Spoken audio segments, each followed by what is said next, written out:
Hello, everyone. My name is Shifumi Oshinaike, and today I'll be talking to you about breaking into tech for folks with non-traditional background. I'm the co-founder of Collab, and we're a program to give people the practical experience that they need to succeed in the tech industry. Feel free to connect with me on my socials on Instagram and Twitter, and just have a conversation with me about tech, breaking into technology for the very first time, or any topic that you might care about. So I'm super excited to be chatting with you all today. So let's get started. So today I'll be sharing insights from over 50 conversations that I've had over the past 2 years from other people who have been able to successfully transition into tech from outside the industry. So these are people in careers that are totally unrelated, like photography, philosophy, cinema studies, people who were previously musicians and composers who then found their ways into successful careers in the tech industries, whether they're product managers, product designers, software developers, or even other roles outside of those core product development roles. So today I'll be sharing with you a lot of insights that I've learned from the conversations that I've had, some of the challenges that they've gone through, some of the things that actually help them deal with some of those challenges. So today, we'll be dividing the talk into three different parts. The first part is how to manage imposter syndrome. Because let's face it, a lot of the reasons why a lot of folks really struggle to break into the tech industry or even succeed is because a lot of people suffer from imposter syndrome. Next up, I also want to then talk about how you can identify your strengths and how that you can actually use your background and your diverse background as a superpower so you can actually get yourself into the tech industry. Lastly, I'll be talking about building credibility and the importance of showing your work to the public and using that as leverage to be able to land the job of your dreams when it comes to going into the tech industry. So next, let's talk about imposter syndrome. So let's actually define what this means. So a lot of people label this in different ways, but from what I've understood from all the conversations that I've had, it actually stems from the anxiety of not knowing enough. So it's that feeling of being intimidated and trying to compare yourself with other people around you because you feel like everyone else has it figured out, but you don't have it figured out because you're just learning or you don't know just as much or you're a junior. And that sometimes comes with a lot of self-doubt that can actually be crippling for you. And then it can actually prevent you from making the progress that you want to make. So imposter syndrome shows up in different ways. It could be before you've even gotten the chance to actually make the step towards the career in the tech that you're looking for, or it could be during the interview stages, or actually even on the job when you finally get the job that you want or that promotion. You start to doubt yourself or tell yourself things that you don't deserve it, other people are better than you. And I want to let you know that imposter syndrome is actually very natural.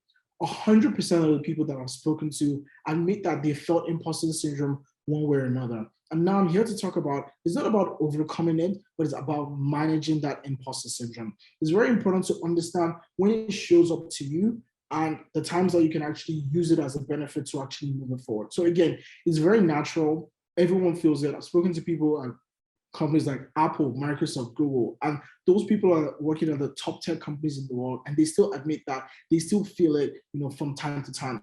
So it actually stems from not knowing enough, which is actually a good thing. Because if you think about it, no one knows everything. This tech industry is continually growing, changing. There's a lot of new things and new concepts that you wouldn't know. And there'll be a lot of buzzwords that people throw around. But whenever that comes up to you and whenever you're having conversations with people, it's okay to recognize that, okay, you don't know what they're talking about, but you can actually learn. And even if you're starting out and you really feel like you have this mountain of things that you don't know, that tech is very daunting and it's only for people with amazing fancy CS degrees, that's wrong. It's not for people with fancy CS degrees. Now, the tech industry is becoming a lot more welcoming for folks who come from any kinds of background. So you could just first of all, know that deep in your heart that you actually have a place there. So whenever you feel like you don't know enough, start by understanding the first principle and creating a plan for you to know that, okay, these are all the things that you need to learn to be able to gradually overcome some of those things that you don't know. So it starts from knowing very little to knowing a lot of very little things before you get to know some of those things that are larger and larger concepts. And then you can start slightly manage some of those feelings. And you can actually use it in a positive way. So one of the few people that I spoke to, that recognized that they had a lot of crippling imposter syndrome early on, they actually felt that it actually made them a lot more humble. And as a result of that, it allowed them to show their vulnerability to a lot of people who ended up helping them. So if you're humble and you recognize that, hey, I don't know enough, or I don't know this much. Please, can you help me? Naturally, people and humans would also open up to you and let you know that, okay, it's okay. They've actually been through this process before. So in terms of managing your imposter syndrome, you can use that as a motivator to really help move you forward, because again, you're stemming from not knowing enough, and then you want to take that all that energy and then transfer it into something that you can actually use to leverage to get all the knowledge that you need.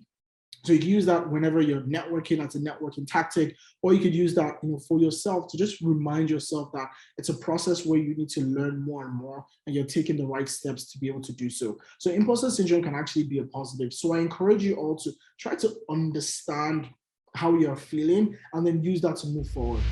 So in terms of helping to manage it properly, I would actually recommend for you to find supportive communities. And there's several of those that have been popping up recently. There's Hire Black, there's the Black product managers, which I'm a part of. And you have a lot of people who can recognize that they've been in similar positions as you, or they're currently in those positions where they're trying to figure it out. They haven't figured it out yet, and they need that support. And you need to really have an open dialogue about this, because it's not something that people talk about very frequently. Because again, you go on LinkedIn and everyone is, showcasing some of their wins and all of the amazing things that they've been able to do. But again, behind all of that is several rejections, several times where you're unable to, connect with someone that you wanted to connect with, or even learn the thing that you're supposed to learn, or it's something that's taking longer than it's supposed to.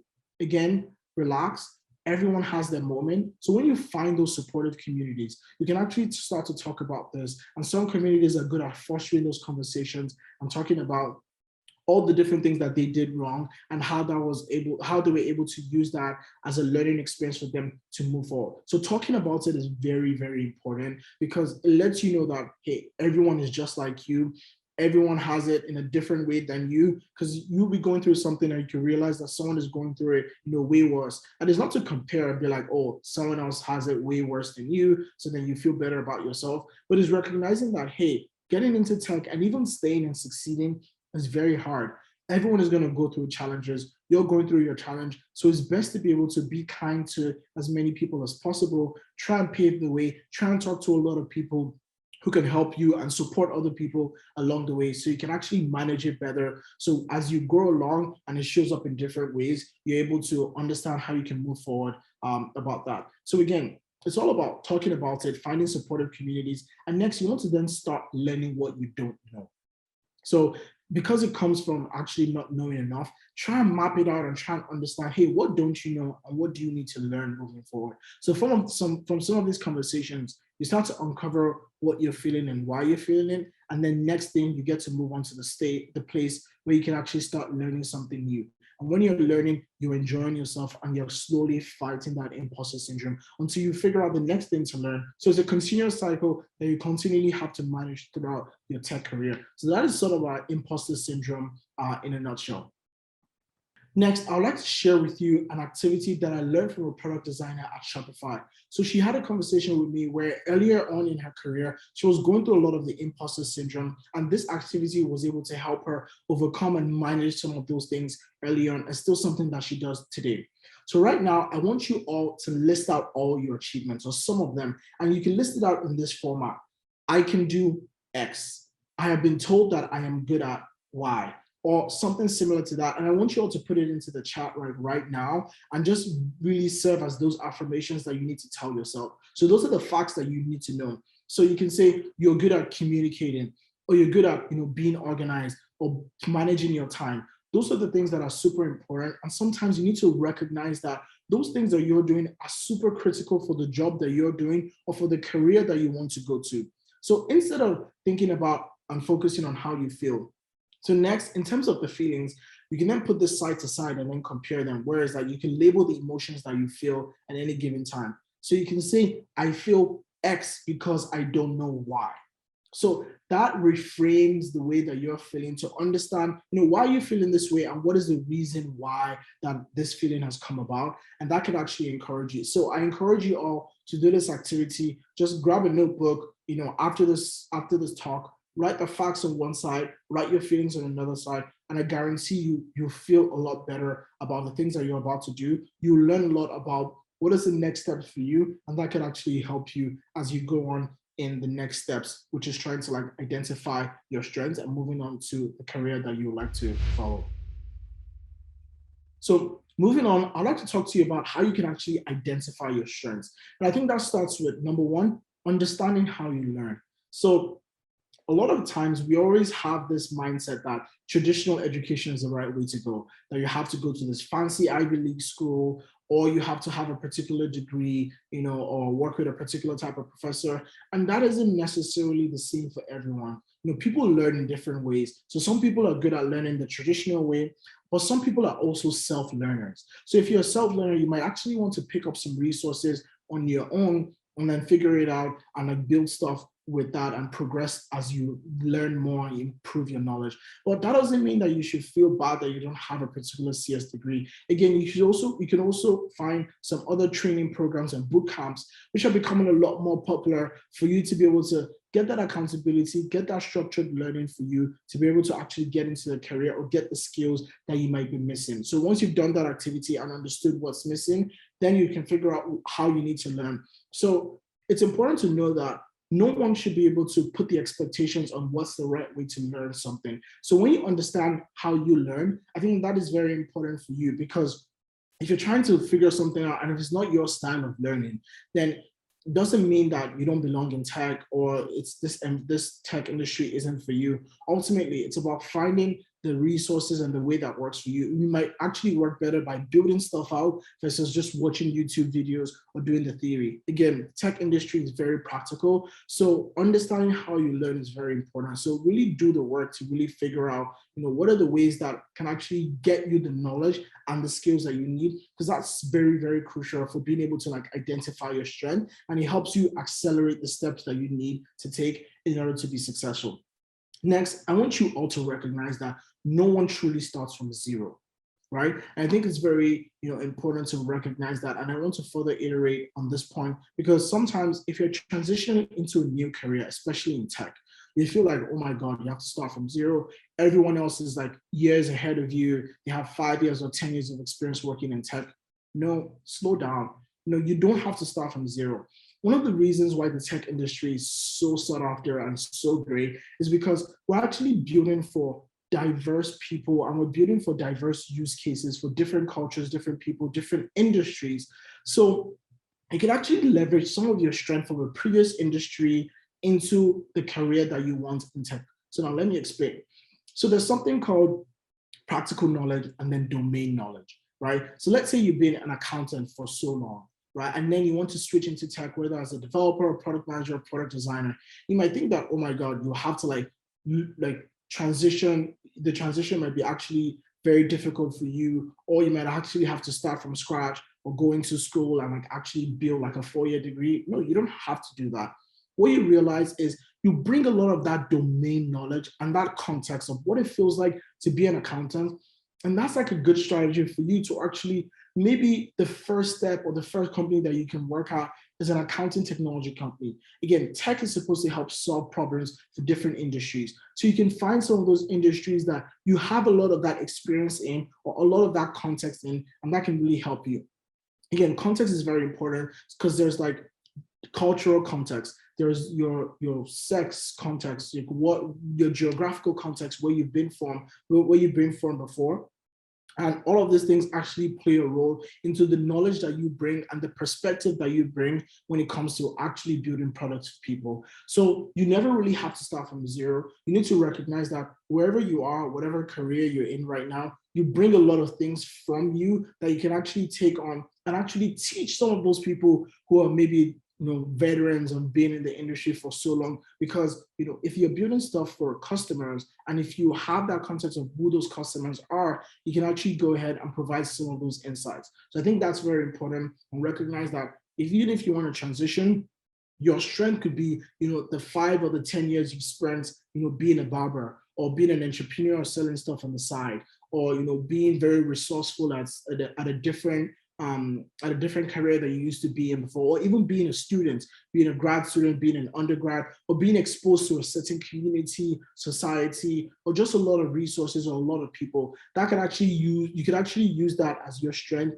and all the things that you need to actually move forward. So wanted to just definitely let you know that no one is starting from zero. You bring a lot, and it's all about finding, the perfect match for you. Next, be yourself. I know this seems like a very trivial, general point of feedback, but let me explain a little bit more. So whenever you're trying to transition into something, and even just this general advice, it's important to be yourself because people are hiring you for who you are. A lot of those like core technical skills can be learned on the job. So it's important that you have a solid foundation, and then you want to be yourself because at the end of the day, work actually accounts for a good part of your life. So if you're trying to act as someone else, you're not going to get along with your coworkers. You're going to fit into the culture of the company. So it's important to be yourself so that, whenever you land into that company that you want to work at, that you feel at home. You don't have to change yourself or cover up, some of the things, or compartmentalize the way you do things just so that you can please other people. So by being yourself throughout the process of meeting people, talking to the hiring managers, interviewing and working there, it even sets you up for success because then you can do your best work because you're not worrying about, acting a certain way or being perceived a certain way. You're ultimately just like figuring out what works best for you. And it's also important when picking a job or a company to work for. So don't discount how important it is for you to be yourself. If not, you can actually, spend a lot of time and effort, dreading all the things that you have to do when it comes to this career that you're supposed to actually focus most of your energy on in being the best that you can actually be. So as part of identifying your strengths, definitely be yourself. And then, like I said earlier, focus on the foundations. The technical skills can be learned on the job. As part of, really managing your imposter syndrome and identifying all the things that you need to learn, focus on the foundations. The foundations do not change. So whether it is that you want to be a developer, a product manager, a product designer, even if you want to go into customer success or account management, focus on the foundations of those roles. Like, do you have to be organized? Do you have to understand how to code? Do you have to understand how to solve problems? Do you have to understand how to communicate with someone? Do you know how to, use all those tools and be organized? So some of those foundations are actually very key beyond all the nitty-gritty things that you need to do, which actually can be learned on the job. So if you focus on the foundations, it allows you to be yourself, understand your strengths, all the context that you bring, and then use that as a way for you to anchor into how confident you are and the options that the options that you have whenever you want to go into the different, interview stages and the different companies that you would like to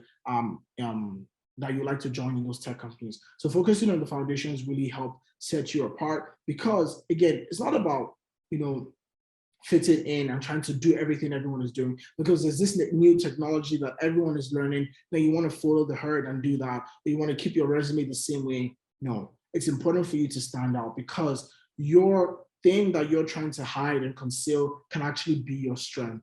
The culture that you come from, the background that you come from, or your previous career where you spent a lot of time understanding and mastering, those can actually be all the things that you need to actually get you the job. So again, stand out and don't fit into everyone. So you don't want to fit into a particular stereotype or this way that people expect, a technologist to be. You want to be human and you want to bring all of you. Again, it's very important to bring all of you at the place of work so you can actually do your best work. So again, stand out.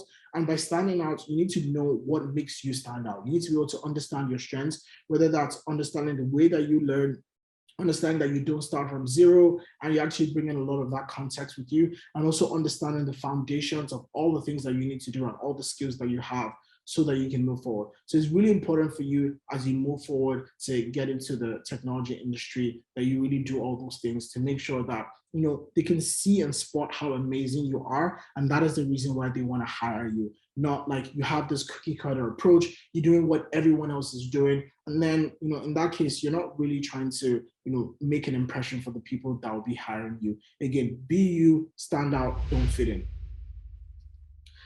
So next up, I want to then talk about building credibility. So the last part of this conversation is all about how do you actually take some of those things that you're learning, some of those skills that you've been spending time to perfect, and then use that to build credibility. And I think the first thing I'd like to talk about is actually applying your skills. So again, the tech industry is very, very practical. It's not theoretical. So even though you understand the way that you learn, and even if it's very traditional, very textbook based, very really reading theoretical approach, it's important to actually find opportunities to apply those things that you learn. Because again, the theory is only going to get you so far. Ultimately, hiring managers are looking for people who are able to execute, who have that proven track record. And proven track record doesn't necessarily mean you have the years of experience. A proven track record means that you actually know all the things that you're doing, or you can show them or talk through some of the ways that you do it from a real life point of view. So it's not about just talking about things theoretically, how would you do this if you're in this particular scenario? It's about showing them that, hey, you know how to apply the skills. So it's important that if you want to build your credibility, find opportunities to actually apply that knowledge, whether that's like a side project, whether that's freelancing, whether that's just like doing things for people or volunteering for like a nonprofit. I've seen people do it in different ways that actually allows them to showcase that credibility and apply the skills. Because again, doing is different from just like learning. When you're actually implementing and executing some of those things that you want to do as part of like being in tech and being in that role, you really find that it's not as straightforward as all the tech books or all the blogs actually make it seem. It's a lot more difficult, and in reality, you learn more by validating ideas and actually proving it out and actually executing on that. So it's important to be able to apply your skills. Again, freelancing, you could use that as a side gig, or you could just use that to build your skills.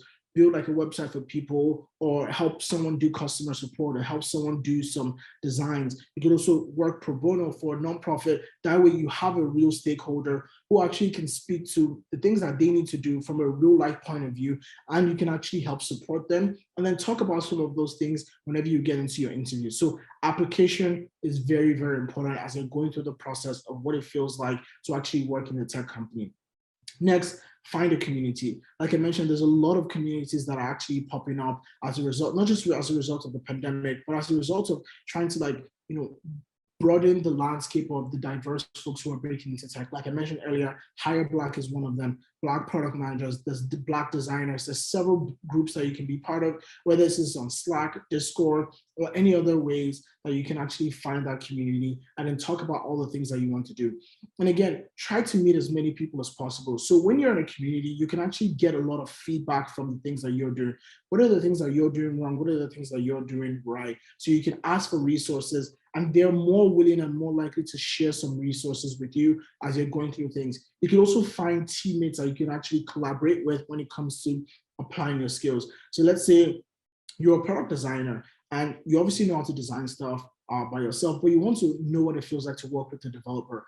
Try and reach out to a bunch of people and say, hey, you have this idea that you're trying to like develop, work together and try to see what it feels like, that collaboration. Because again, you will need that whenever you're transitioning into the tech industry. So being able to apply your skills and finding a community that will support you every step of the way, I think that is super important. Next, it's all about building a network. And I know whenever we talk about networking, everyone is always like, oh, I hate networking. And you have to recognize that everyone who built a network today started from zero, started from not knowing anyone.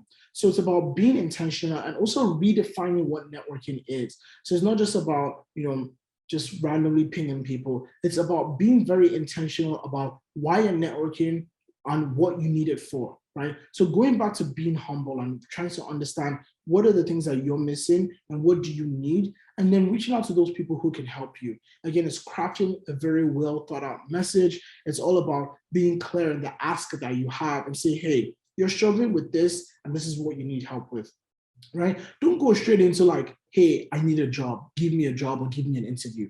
No, it starts with fostering relationship. And if it means cold emailing, cold calling so you can get some FaceTime with people, then it's important that you do that. And I know it's very difficult, especially when you haven't built a network before and you're just transitioning into the tech industry. It feels like you're starting from scratch. It feels like everyone knows so much. And it might feel very, intimidating, especially when people don't respond to you. I might want to give up. But again, I want to encourage you that building a network is actually one of the most important things that you can actually possibly do for your career. Again, we know that majority of jobs are filled through referrals. So if you're actually going on this journey and you've identified your strengths, you've identified the gaps in your knowledge, you can actually find those people who fill the criteria, who can actually mentor you. So that's another thing. So you can find mentors, people who are available to spend time over a long period of time to watch your growth and understand all the things that you need, because they've been there before. They made some of the mistakes of what it means to actually go through the process of finding a job or interviewing or putting together a resume or portfolio. So it's important that you recognize that these people are there to help you. And if you do that within a community, then you're actually more likely to find people who are actually willing to just give their time and honestly, want to see you win, and they don't want anything in return. So it's important to really think about networking as, part of your learning, because you're going to meet a lot of people along the way, and they're going to be able to teach you all the things that have worked for them and the things that haven't worked for them just yet. So again, apply your skills, find a community of people where you can actually collaborate with, network with, or find mentorship as a way to improve your learning, to further reinforce the strengths that you have, to manage your imposter syndrome, so that you can actually have a clear mind and a clear path towards a career in technology. Again, these are some of the tips that I've gotten from speaking to over 50 professionals who have transitioned into the tech industry for the very first time. So it's very inspiring to see that they're sharing all the things that have worked for them. So as part of building credibility, now I want to talk about the importance of showing your work, right? Firstly, I wanted to talk about this guy called Frank. I saw him on Twitter, and he spent the day building a clone of Clubhouse, the popular app Clubhouse. Spent the day and he documented everything. So he went through the process of, how did he go from understanding how the app was built to just building like a replica on its own. Again, the goal for this wasn't to, build a Clubhouse competitor, but ultimately he wanted to show his work, and he wanted to show that, hey, he has the skills and he knows what it means to actually build an app. So he put this on Twitter, the video of him putting this together.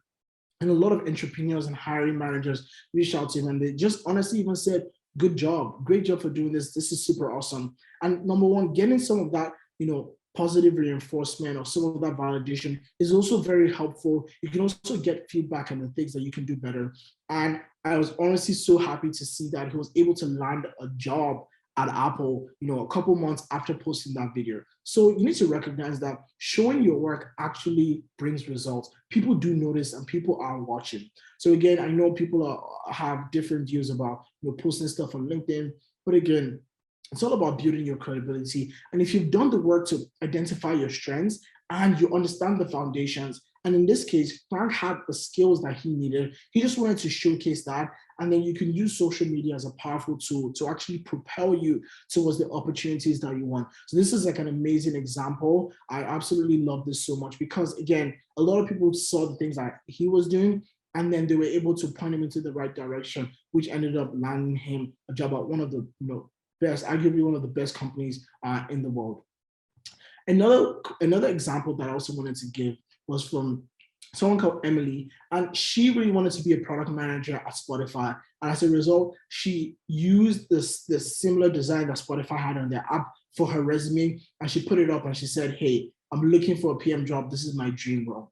So a lot of people saw that, help retweet, help spread the word. And a PM from Spotify actually reached out to her and said, hey, you should actually apply for this job. And a couple months later, she was able to announce that she was able to join the company. So again, showing your work isn't just about just throwing things out. It's about understanding why you're doing it, which is essentially trying to get the attention from the right set of people who can point you in the right direction. Because if you think about just like applying for a job blindly, you're just going to be in this like hole with a lot of people who've just dumped their resumes out. Again, most jobs are done through referrals. But if you can actually take it a step further and have eyes on the things that you've built before, or you're able to show your work in a very impressive way, that can actually grab the attention of the people who have hiring power and who actually talk to you. And again, doing things like this obviously helps you get the interview. Doesn't guarantee you the job, but at least it guarantees you a lot of conversations. People would turn their eye towards like what you're doing, and they'll actually be interested in speaking to you. So it's very important that as you're building credibility, applying your knowledge, it's also important to show your work. Again, hiring managers want you to show them, not tell them what you can do. I think a lot of times we try to perfect oh, I want to be able to have a perfect resume or whatever. But again, it's all about showing the things, and projects are a very, very good way to be able to do that. And again, showing things publicly would also help. So there's the whole build in public phase that's going on right now in the tech industry. I encourage you to hop on that train and really talk about the things that you're doing and you're learning, because it can actually lead to actually great results. And next, I wanted to then talk briefly about the importance of showing your work, which is one of the things that we actually take seriously at Collab. Again, we help people break into the tech industry by giving them the real world experience that they need. And it's honestly all about showing the work. So we put aspiring product managers, product designers, and software developers together to build real products over a short period of time. Again, this is their way of taking the skills that they already have and applying it in a way that can actually make employers be very impressed with the work that you're doing. So in terms of the outcomes that you're able to get, not only do you have like a intense blog write-up talking about the entire process of what you were able to do to work on a cross-functional team and actually ship something, you're able to have a live product that you can post on the App Store, Play Store, Chrome Store, whatever store that you're interested in.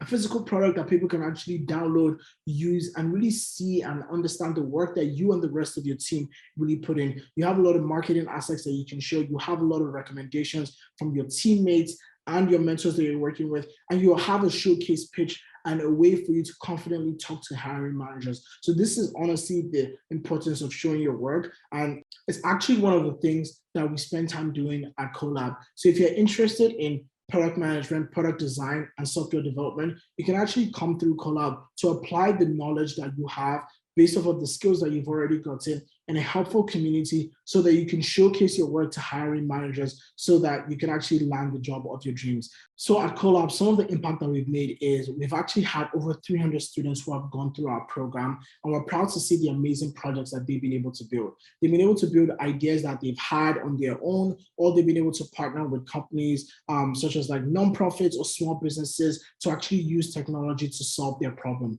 And we're proud to say that over 98% of people feel and report that they've had the increased confidence and being able to manage their imposter syndrome after going through our program, because they've been able to understand the gaps in their knowledge. They've been able to apply their skills in a team environment within a supportive community so that they can actually take some of that stuff to hiring managers and talk confidently about their work. We're proud to have alumni at companies like Microsoft, Amazon, Twilio, and many other companies where we have a lot of our people who are striving in the tech industry. So if you're ever interested in roles such as product management, product design, and software development, we have this program for you to be able to take all the skills that you need and actually apply it, and being accurately able to show your work to people so that they're impressed with your work and you're able to get the knowledge and the skills that you're able to move forward. Again, if you'd like to learn more, go to joincollab.io. We have a lot of the information about our program, how long it is, different projects that people have worked on. So I definitely encourage you to check it out. So I wanted to wrap up this conversation by letting you know that you're not alone. If you're going through imposter syndrome or have certain difficulties when you're trying to learn and find a place for you in technology, I want you to know that a lot of other people are going through this. So it's important to find a community that works for you and fits your needs so that you can actually share some of this and have an open dialogue about this, because you are actually capable. We do believe that, there's a place in tech for everyone. There's a lot of diverse roles and diverse companies, and we believe that the tech industry is large enough for you to know that you are very, very capable. You bring a lot of your strengths and those contexts that you have from previous careers and previous experiences that is way more valuable to employers, and then they will be willing to hire you just because you're yourself and you're yourself unapologetically, and you're able to take whatever it is that you have into this new career. And I also wanted to let you know that you are also valued, as a person, as a professional, as a human. It's very important that you know that whatever it is that you want to achieve, you're able to achieve. And the tech industry actually welcomes a lot of different perspectives and diverse thoughts and diverse thinking. So I want you to know that you are valued wherever you are. Don't ever feel like anyone else is doing you a favor, that you can actually come into this industry and you can succeed as much as possible. And I also wanted to end on the note of you belong in tech. Is the mantra of Collab, is what we always say repeatedly. I wanted you to know that you have the capabilities. If you need the skills, you can then work on that. You can learn that on your own, with others, with a community, or with us if you like to. So thank you so much for tuning into this talk, and we feel like, hopefully you should be able to understand all the things that you need to do to manage your imposter syndrome. Again, write out facts, not feelings, identify your strengths, know how you learn, use that as a way to get the knowledge that you need to actually overcome some of that imposter syndrome that you have. Recognize that you don't start from zero. You bring a lot of context that you have previously into whatever industry, whether it's like domain knowledge or some of that practical knowledge. Focus on the foundations. The foundations don't change. You can learn the practical aspect or the tactical aspects on the job. Be yourself, because no one else is like you, and you want to stand out, not fit in. And again, show your work. People are looking, people are watching, and you can impress someone by just being you and showcasing the skills that you have. So thank you so much for tuning into this talk. Again, I'm Shafumi. Feel free to connect with me on my socials. Ask me any questions that you might have. And this was Breaking into Tech for Non-Traditional Folks. And I'm the co-founder of Collab. Thank you so much for tuning into this talk today. And thank you so much, AfroTech.